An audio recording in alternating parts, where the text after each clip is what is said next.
souverainiste tout rouge et tout rond. Dans ses discours, il parlait UE et nation. Mais face à Bégodeau, il a perdu la raison. Il a balbutié puis a fait pour quelle déception. Après, c'est... Est-ce que tu vois, il y a une expression du Midi que j'aime beaucoup, c'est avoir une face. Alors est-ce que tu as une face ou est-ce que tu n'as pas une face? Moi j'essaye d'avoir la face. Tu es l'homme révolté d'Albert Camus. En tout cas, je suis un homme en colère, ça c'est certain. Parce que je suis un père de famille. Et la colère des pères de famille, il faut se méfier. Ouais, faut se méfier. Non, pas du tout. Là, pour le coup, c'est vraiment comme critique. En plus, il a un fond plus. Je suis pas certain qu'il ait un fond idéologique plus. Qu'il ait un fond idéologique si. Je suis pas sûr que c'est ce qui le guide en premier. Vraiment. Ah oui. Moi, ça me frappe un peu en l'écoutant. On n'a pas dû lire le même. Mais le. Non, mais j'arrête de vous torturer avec la culture française parce qu'effectivement, c'est. Je sens que c'est pas là que vous êtes le plus concret. En tout cas, ce qui me permet de vérifier que les gens qui sont toujours les grands turiféraires de la culture française sont les premiers à, en général, ne pas du tout s'y intéresser, en tout cas dans ces modalités contemporaines. Comme moi, il m'arrive de le faire. Moi, je vois beaucoup de films français, je connais beaucoup de cinéastes français que j'aime beaucoup. Là, pour le coup, vous avez bien... Non, mais aussi des vivants. Non, mais c'est une parenthèse. Là, pour le coup, je reconnais, vous avez un courage que je n'ai pas sur ce point-là. Parce que là, pour le coup, c'est un bien. Là où je pense qu'on s'est abîmé, c'est peut-être plus le cinéma. Mais vous avez plus de billes. Ne rentrons pas là-dedans parce que vraiment, je vais vous mettre en difficulté. Et ça serait pas bon.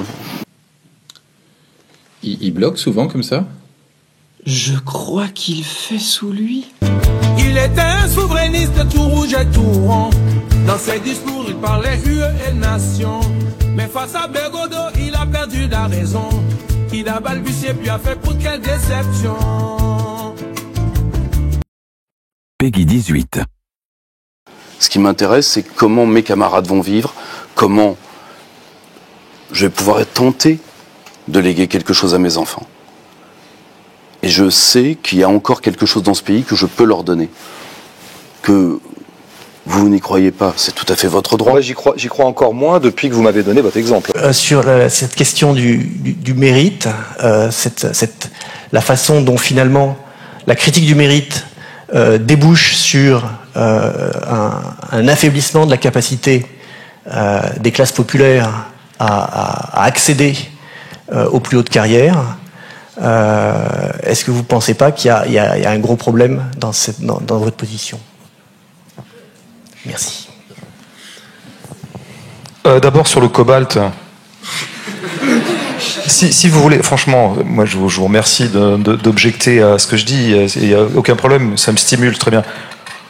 Ne prenez pas pour un con la personne à qui vous objectez.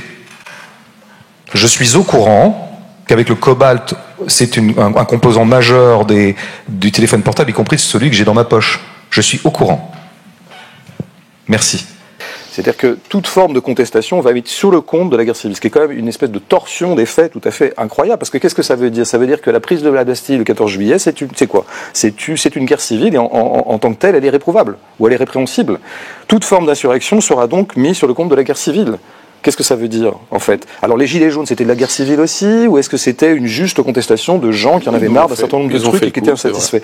Effectivement, le pouvoir a toujours intérêt à disqualifier toute forme de contestation et à dire que ces gens-là veulent le chaos. On reviendra sur les insoumis, je crois, un peu plus tard. C'est à peu près la stratégie de disqualification vis-à-vis des insoumis qui est utilisée par le pouvoir, à savoir, ils veulent absolument foutre la merde, ils veulent le chaos, etc. Ce qui permet finalement d'assourdir ce que peut être le propos des insoumis, ou d'ailleurs de toute forme de contestation, notamment à gauche. Ça, c'est donc les premiers. Et puis les seconds qui utilisent beaucoup ce terme de guerre civile pour, encore une fois, soit alerter que peut-être nous allons vers la guerre civile, ou au contraire émettre le désir qu'il serait bon d'y aller une bonne fois pour toutes. C'est plutôt un pôle, je dirais, de droite radicale, ou de droite très autoritaire, ou d'extrême droite, comme on veut. Et alors là, effectivement, ce qu'ils entendent, eux, par guerre civile, quand ils disent que le pays est au bord de la guerre civile, on voit très très bien ce qu'ils veulent dire quand on a un petit peu la troisième oreille, c'est qu'ils parlent d'une guerre interethnique. Ils ne parlent pas d'autre chose. C'est bien de ça qu'ils parlent, c'est bien pour ça qu'il y a, à propos de faits divers comme celui de Crépol, qui est tout de suite extrapolé et hystérisé comme une espèce de matrice possible de guerre civile entre blancs et arabes, entre petits blancs et arabes, puisqu'il s'agit évidemment de ça. Quand je dis guerre interethnique, c'est quand même de cette guerre-là qu'il s'agit. Et donc là, qui a voulu qu'il y ait des téléphones portables? Il n'y en avait pas en 1990, j'avais 20 ans, tout le monde en a maintenant 30 ans plus tard. Et c'est arrivé en 95 notamment, avec une grosse accélération dans les années 2000. Qu'est-ce qui a fait que? Est-ce qu'il y a eu une demande des femmes de ménage et de moi pour dire nous voulons des portables, s'il vous plaît, vous marchands, allez extraire du cobalt en Afrique avec des mineurs, parce qu'il y a les tuyaux, les canaux sont tellement étroits qu'on y fait descendre des enfants. Est-ce que c'est nous qui avons réclamé ça? C'est pas ça qui s'est passé. C'est pas ça qui s'est passé. Il y a eu des avancées technologiques, très largement financées d'ailleurs, et dont les capitalistes, les marchands ont considéré qu'ils pouvaient tirer un certain nombre de bénéfices. Tiens, il y a un petit objet comme ça qui serait portable, on va essayer comme ça de l'imposer, on va essayer d'en faire le marketing, un marketing efficace, on va le répandre comme tout un tas de produits.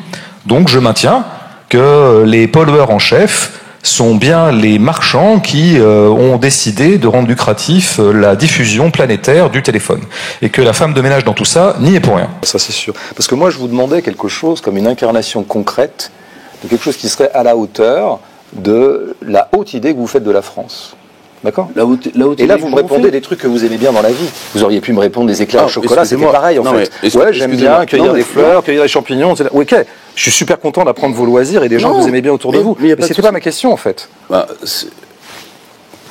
exemple, qu'est-ce qui perpétue la grande culture française en ce moment ?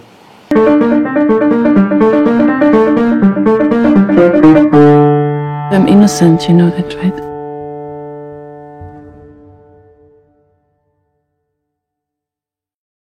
Il y a des individus qui souhaitent librement mettre en commun un certain nombre de choses dans les copropriétés, dans des colocations, etc. Mais c'est formidable, et vous savez quoi, je serais le premier à le faire, parce que je trouve que c'est génial de vivre en communauté avec mes semblables, mais avec les semblables que j'ai choisis. Et c'est cette espèce de glissement là que je sens dans votre réponse, comme quoi, en fait, justement, la liberté, enfin la solidarité serait bonne par nature, et naturellement, il y a une grosse différence là-dedans, c'est la solidarité, comment dirais-je, voulue, qui respecte la souveraineté. Et j'entends que ça, c'est un point que vous n'avez pas entendu dans mon discours, donc je le repose, de sorte à ce que vous puissiez répondre à ce que je dis, non pas à l'idée que vous faites de ce que je vous dis. Donc non mais on voit bien que vous avez un discours très abstrait, c'est des mots très abstraits. Effectivement, c'est là qu'il y a une ambiguïté, c'est pour ça que je disais que j'entendais quand même un désir sourd, peut-être inconscient d'ailleurs, dans votre propos. The solution. Les médecins m'ont diagnostiqué un cancer du cholestérol. C'est pas joli. Ils disent que c'est ça qui me fait suer depuis des mois comme une motte de beurre sous le soleil d'août. Mais le Louis-Émile, il va pas raccrocher comme ça. Je vais te leur balancer une idée que même Bobby Kotick il en rendrait son petit-déj. Qu'est-ce qui perpétue la grande culture française ? La grande culture française, parce que la France a une grande culture. Oui, on est d'accord. On est bien d'accord. Oh, il y a de bons écrivains, vous en faites partie. J'en doute pas, vous m'avez jamais lu, mais prenez plutôt quelque chose de sincère. Alors, non, mais justement... Citez-moi un autre écrivain que moi. Un autre écrivain qui perpétue la grande tradition française cultive. Alors, parmi les écrivains, lequel je vais vous citer ? Alors, petite personne. Moi, il me viendrait 15 noms. Oui, moi, j'en ai quelques-uns. On va commencer par Ascension. On va commencer par Juan. Ah, bien sûr. Oui. Par exemple. Et c'est vraiment pour sa plume que vous l'aimez, quoi, pas du tout, parce que vous avez un fond idéologique commun. Non. Surtout tel que vous parlez ce soir. Parce que c'est vrai que vous parlez pas ce soir exactement comme vous parlez à Éric Morillo. Ça, c'est vrai. Il y a un petit peu de, je sais pas si c'est la dissimulation, mais en tout cas, c'est pas exactement le même Pierre-Yves. Pour preuve que. Mais en tout cas, le Pierre-Yves de ce soir, moi, je pense qu'il y a. Alors, moi, j'ai peut-être un job pour vous à gauche. Quoi. Je vous le dis, me dites pas ça. Me dites pas ça. Vous allez donner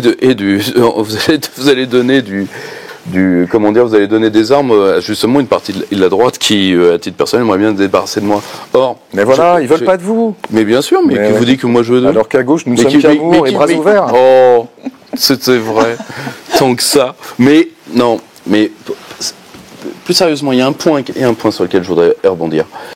Première chose. Deuxièmement, vous venez de faire une intervention idéaliste, au sens philosophique du terme. Pas au sens où vous seriez un doux rêveur. Parce que par rapport à l'école, vous pensez que ce sont les discours qui ont affecté l'état matériel objectif de l'école. Vous pensez donc que des idées façonnent la matière. C'est l'idéalisme. Il y a donc eu des discours, selon vous, anti-mérite, Bourdieu, plein d'autres, qui ont gangréné l'école de l'intérieur, l'ont saboté de l'intérieur, des discours qui ont sapé cet édifice matériel qui s'appelle l'école, c'est une institution, voilà, c'est un fait matériel, l'école. Voilà, c'est un raisonnement idéaliste. C'est pas comme ça que ça se passe, en fait. Et je vous propose une grille matérialiste de la chose. Si l'école, comme vous dites, ne permet plus à des pauvres l'ascenseur social qui les fait accéder à des conditions supérieures à leurs conditions de naissance, c'est pas parce que y a eu quelques Bourdieu très minoritaires ou quelques Bégodeau encore plus minoritaires et encore plus inaudibles qui ont mêlé leur grain de sel idéologique à l'immense propagande méritocrate qui est diffusée en permanence sur tous les médias mainstream et par les élus, etc. Vous pensez bien que Bourdieu et a fortiori Bégodeau dans cette affaire, dans la donne des discours, c'est pas grand-chose, quoi. Et donc, ces discours-là sont absolument peanuts dans la donne. La donne, elle est matérielle. Une des raisons pour lesquelles le peu d'ascenseur social qu'il y avait, parce qu'il faut le rappeler, ça aussi, vous qui êtes bien renseignés, vous qui avez des statistiques plein les poches, il y avait très très peu d'enfants d'ouvriers qui accédaient à des métiers supérieurs dans les années 10, 20, 30, 40, 50, 60, 70, 80, 90, avant ce délitement qui daterait d'il y a 15 ans quand Philippe Mérieux, François Bégodeau et Pierre Bourdieu se sont mis à pénétrer l'école de leur influence toxique. En fait, l'ascenseur social n'a jamais fonctionné, ou très très peu. Et les rares fois où il a fonctionné, c'était pas parce que, à l'époque, le discours méritocrate dominait et que Bourdieu ne l'avait pas encore saboté. C'était parce qu'il y avait une certaine donne économique qui faisait que le système industriel français, le système capitalo-industriel français, avait besoin de faire monter des prolétaires. Il avait besoin de les qualifier. Il avait besoin parce que voilà, on allait vers le tertiaire, on allait vers une industrie un peu plus pointue, un peu plus technologisée, qui nécessitait qu'on qualifie des gens et que donc on les fasse réussir à l'école. À partir du moment où on a désindustrialisé, par exemple, le pays. La bourgeoisie est cool quand l'adversité est faible, et quand l'adversité sociale redevient un peu musclée, la bourgeoisie se durcit et fait alliance avec l'extrême droite. C'est ce qui est en train d'arriver. En tout cas, elle fait alliance avec les dirigeants de la droite dure, ça je suis d'accord avec vous. Je pense pas qu'ils pensent qu'ils auront les classes sociales qui voteront. Je pense qu'ils veulent que ces classes sociales se tiennent tranquilles. Je pense qu'ils sont pas assez bêtes pour croire qu'ils les auront. Par contre, ils auront... Mais les classes sociales qui ont voté Mélanie... Elles sont maintenant représentées par Mélanie, laquelle fait alliance avec le grand capital, laquelle d'ailleurs se couche de façon pas du tout inattendue. Je crois que vous serez d'accord là-dessus. On est d'accord là-dessus. Les injonctions budgétaires de l'Union européenne. On est bien d'accord. Nous sommes d'accord. Bon, donc en fait, ce qui intéresse la bourgeoisie, c'est de se maintenir. Si elle doit se maintenir avec au pouvoir un type qui s'appellera Jordan Bardella ou Jean-Philippe Bardella ou Bernard je sais pas quoi, peu importe. L'important, c'est que de toute façon, ça fait un joli l'adversité, la seule qui est l'adversité plutôt d'inspiration communiste, c'est-à-dire anticapitaliste, cette adversité soit neutralisée. Crépol. Attention. Le fait divers le plus marquant et le plus médiatisé de l'année 2023. Donc c'est à tort. Vous disiez à tort ou à raison. À tort ou à raison ? C'est à tort. C'est objectivement à tort qu'ils considèrent que leurs morts passent sous les radars. Puisque au contraire, c'est survisibilisé par la sphère médiatique. Celui-là a été survisibilisé. On peut prendre d'autres exemples. On peut prendre l'exemple du meurtre de la petite Lola à Paris 19e. Absolument. En boucle sur BFM. Qui a fait des semaines d'antenne sur toutes sortes de médias mainstream. Si vous voulez, une partie, et c'est pas relativement récent, mais ça date au minimum en fait de la toute fin de l'ère Chirac, en fait. Pendant des années, on a invisibilisé tout ça. Et d'un seul coup... C'est fini. C'est fini, ça y est. La société est extrême droitisée, vous avez gagné. BFM est comme vous. Donc, je sais pas, victoire pour vous, champagne. Moi, grande défaite pour moi. À partir de ce moment-là, il y avait plus d'emplois possibles, il n'y avait pas d'emplois qualifiés, il y avait tout un tas de technologies de pointe qui n'ont pas été maintenues en France. Donc, on avait un peu moins besoin de faire monter des prolétaires et de les qualifier et de les faire accéder à un niveau de vie supérieur. C'est donc un état du marché, un état de l'industrie, un état de l'économie dont l'école n'est que la serviteuse, ou la servante, je sais pas comment on dit, qui a fait que maintenant, le tout petit taux d'ascenseur social qu'il y avait il y a 50 ans a eu tendance à encore plus s'étioler. Ça n'a rien à voir avec les discours. Il n'y a qu'une lecture idéaliste et candide et je dirais qui a complètement occulté 200 ans de pensée matérialiste qui peut encore prétendre une fable pareille. Une guerre civile, c'est un phénomène structurant, c'est un phénomène qui n'a pas de marche arrière. À titre personnel, j'y crois pas. Mais à vous entendre, on dirait quand même que vous le regrettez un peu. J'entends un petit peu. Ah non. En fait, non, je voudrais juste quand même. En fait, là encore, tout ce que vous dites se base sur quelque chose que je n'ai pas dit. C'est-à-dire que en fait, nous ne sommes pas en train de parler ensemble. Vous ne m'entendez pas. Puisque la base du droit naturel, parce que j'ai remarqué que vous dites ça tout le temps avec les choix aussi, donc je pense que vous avez un petit syndrome. Oh non, mais c'est pas du troll du tout. Roselyne Bachelot, Roselyne, on t'embrasse. Oh non. Voilà, je ne suis pas responsable de l'organisation. Roselyne Bachelot, qu'est-ce que ça vous évoque? La parole est à François Pégou. Non, j'ai rien à dire, elle est bien, super. C'est la seule raison pour laquelle je pourrais me remettre à voter, c'est si est-ce que j'en fais. Mais Champagne, félicitations, d'ailleurs c'est sans doute ça que vous appelez à droite, on a gagné la guerre culturelle, tout ça. Alors à titre personnel, alors sincèrement, si vous voulez parler à quelqu'un du Rassemblement National ou à quelqu'un de Reconquête, invitez-les. Mais à titre personnel, moi vous m'entendrez jamais dire qu'une guerre culturelle quelconque a été gagnée par la droite. Déjà premièrement parce que la plupart de la droite n'a pas d'idée. Déjà, donc, on ne gagne pas une guerre culturelle sans idée. Et deuxièmement, surtout, ne les grattez pas sur ce truc-là.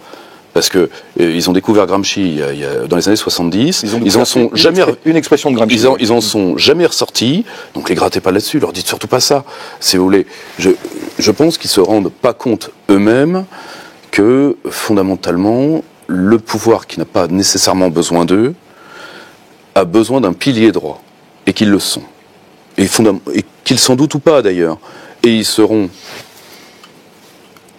Moi, c'est pour ça que j'ai toujours, si vous avez regardé ce que mes équipes et moi faisons. De la confusion de votre cerveau. Je vais le donner.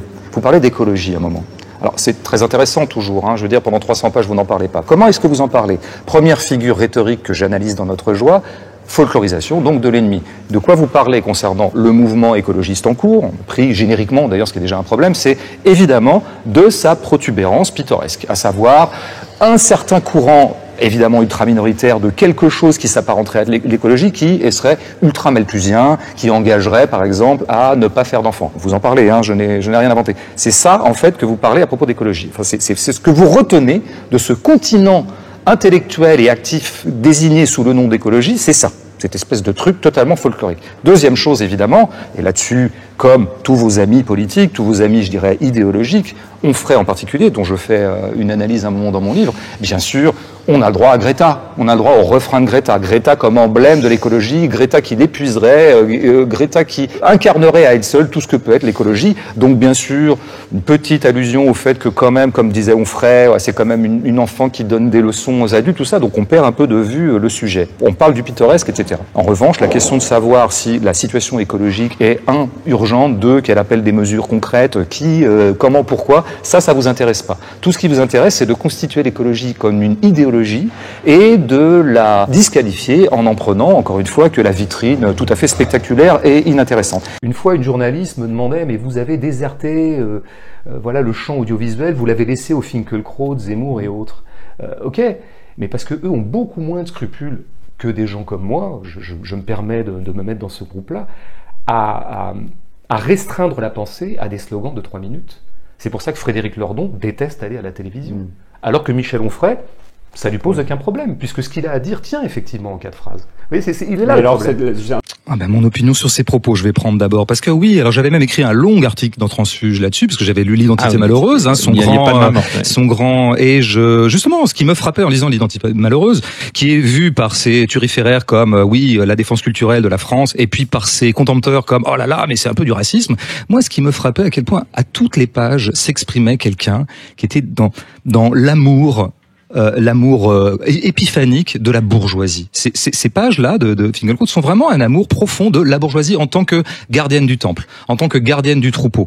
En gros, il assigne à la bourgeoisie une espèce de fonction sociale de régulation, et lui il en est d'ailleurs, et avec effectivement le pic. Je pense que ce qui est une rêverie bourgeoise, parce que je parle beaucoup de goût esthétique dans ce livre, c'est marrant qu'on m'en parle jamais, c'est marrant parce qu'il y a beaucoup de pages sur les goûts esthétiques bourgeois, et effectivement, je crois qu'une certaine bourgeoisie, alors la plus cultivée, la plus raffinée, qui est en voie de disparition, adore le 18e siècle comme une espèce de climax, d'apogée du bon goût bourgeois et du raffinement bourgeois. Et c'est ça qui me frappe chez Finkielkraut, qui est intéressable, sur les salons littéraires du 18e. Aristocratique, pour le coup, au niveau des classes. Finkielkraut est quand même aussi le petit juif polonais qui finit à l'académie, donc c'est plutôt une ascension méritocratique que bourgeoise en tant que telle. Et quant au salon du XVIIIe siècle, quant au salon du XVIIIe siècle, ils sont aristocratiques pour le coup. Alors là, j'aime beaucoup que vous disiez ça, parce que je pense que fondamentalement, la bourgeoisie, qui historiquement était une classe révolutionnaire contre l'aristocratie, en faisant valoir le mérite contre le sang, etc., à partir du moment où elle a occupé le pouvoir, a pris des réflexes aristocratiques. j'ai toujours refusé, par exemple, la diabolisation de la France insoumise, parce que je trouve ça assez infect. Et surtout, c'est ce que je dis à une certaine droite, vous étiez à leur place il y a 20 ans. Maintenant, vous êtes content, vous êtes du côté du manche. Le problème, c'est que c'est pas vous qui décidez qui a le manche. Et quand le pouvoir aura plus besoin de vous, ils vous purgeront. Et d'un côté, pour une partie, vous le méritez. Mais sincèrement, non, on leur dit pas qu'ils ont gagné la guerre culturelle, je vous en prie. Non, mais je ne dirais pas comme ça, c'est eux qui le proclament comme ça. Moi, ce que je crois, juste sur ce point-là, qui est quand même pointu, sur Gramsci, le fameux Gramsciste de la droite. Tout à fait. Encore une fois, ils ont lu 3 lignes de Gramsci. Ils ont tenu comme ça la bataille culturelle. Comme c'est des idéalistes, ils pensent que, comme hélas, ils ne sont pas ni marxistes ni matérialistes, ils pensent que l'histoire avance avec les idées. Et c'est faux. Donc, c'est devant un truc aussi débile que il y a une continuité entre l'islam et l'islam politique et entre l'islam politique et le terrorisme. Ce sont des crétineries. Ce sont des crétineries en plus, par ailleurs extrêmement toxiques, d'accord ? On ne répond pas à une crétinerie. Il y a 2 manières de répondre à ça. Il y a se foutre de sa gueule, faire des sketchs. Dire que ces gens, non pas sont des méchants, mais c'est-à-dire avoir une attitude d'humour par rapport à ça. Et surtout rappeler que ces gens-là sont des guignols. Moi, c'est ce que je dis un peu dans mon livre aussi. Fondamentalement, c'est des charlots.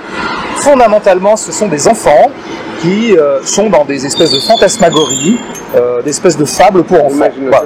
Donc il faut pas les prendre au sérieux, parce que les prendre au sérieux, c'est déjà rentrer dans leur jeu. Ou alors, une autre réponse, c'est évidemment de ne pas répondre à ces arguments qui ne sont pas des arguments, qui sont des crachats. Ne répond pas à un crachat. Alors moi, j'aimerais, et je sais bien qu'il ne suffit pas de claquer dans les doigts pour ça, hein, moi je rêve d'un grand mouvement où que les gens des quartiers populaires issus de l'immigration, et par exemple de l'immigration coloniale, des pays coloniaux ou ex-coloniaux, fassent acte de présence. Dans les manifs, par exemple. C'est tout. Je leur demande pas de lancer un grand mouvement machin. Oui, non, mais faire acte de présence pour dire on est là, c'est là qu'on habite, on vous emmerde. Vous le dites dans votre livre, vers la fin, vous le dites. Faire acte de présence. Là, je veux dire, parce que si on commence à aller débattre sur les réseaux sociaux avec des racistes, avec des fachos, ça n'aura jamais de fin. Et ça leur profite en plus, parce que les fachos, ils adorent ça. Les débats de merde, ils adorent ça. Et c'est un débat de merde de réfléchir pendant 2 heures pour savoir si tous les Arabes sont des terroristes. Je veux dire, mais rien que de rentrer dans ce débat, c'est valider une crétinerie. Il ne faut pas rentrer dans ce débat, que ce soit sur Facebook, sur Snapchat ou sur un plateau de télé. À soutenir un certain nombre d'entreprises qui ont une autre éthique plus proche de la mienne, vous pensez bien que je le ferai, évidemment. Donc ça nous remet face à notre responsabilité de co-créateur du monde par le moindre de nos actes. Une espèce d'illusion qui ne tient pas compte des conditions réelles dans lesquelles se font les choses. Un de mes polluants est contrat, je vous en renvoie. Je pense que quand je vous écoute parler, vous êtes la meilleure publicité pour ce livre, parce que vous égrenez absolument tous les éléments que j'ai déconstruits, et qui sont effectivement les piliers du libéralisme. On les connaît bien, le privé, le contrat, tout ça, la liberté, toutes ces fadaises. Après, ce qui lui est arrivé à Leclerc, c'est qu'elle a rencontré un mec, ils ont fait un enfant ensemble, jusqu'ici, ça, je dois dire, et ce mec s'est mis à la taper, c'est des choses qui arrivent. Alors peut-être qu'elle aurait pu librement échapper à un mec qui la tape, je sais pas. Et en tout cas, elle était amoureuse et elle est tombée sur la case du mec qui tape, quoi. Alors du coup, le mec est parti et elle, qui avait arrêté de bosser pour s'occuper un petit peu de son enfant, a été obligée de retrouver du travail très très rapidement, dans des conditions un peu douloureuses évidemment, parce qu'elle était un peu traumatisée parce qu'il était arrivé. Et c'est là que s'est présenté Amazon. Alors elle n'a pas choisi Amazon, hein, c'était vraiment le dernier recours. Et elle est allée effectivement signer un contrat chez Amazon. Parler de liberté dans ce contexte-là et dans le récit que je viens de faire, un récit authentique, et je pense qu'on pourra multiplier ce genre de récit quand on s'intéresse un peu véritablement aux individus. On reçoit ces récits, mais vraiment à profusion, parce que c'est ça le réel social en fait. À aucun moment elle n'a exercé de liberté. Il était un souverainiste tout rouge et tout rond. Dans ses discours, il parlait UE et nation. Mais face à Bégodeau, il a perdu la raison. Il a balbutié puis a fait pour quelle déception. Or le souverainiste en détresse rouge et rond. Dans sa naïveté, or le face au gaucho, malin il a fait prout. Tellement c'était nul, c'était pas malin. Or le disait le gaulliste pédant, face au petit prof Bégodeau, il a été nul, il a fait prout. Or quel naufrage.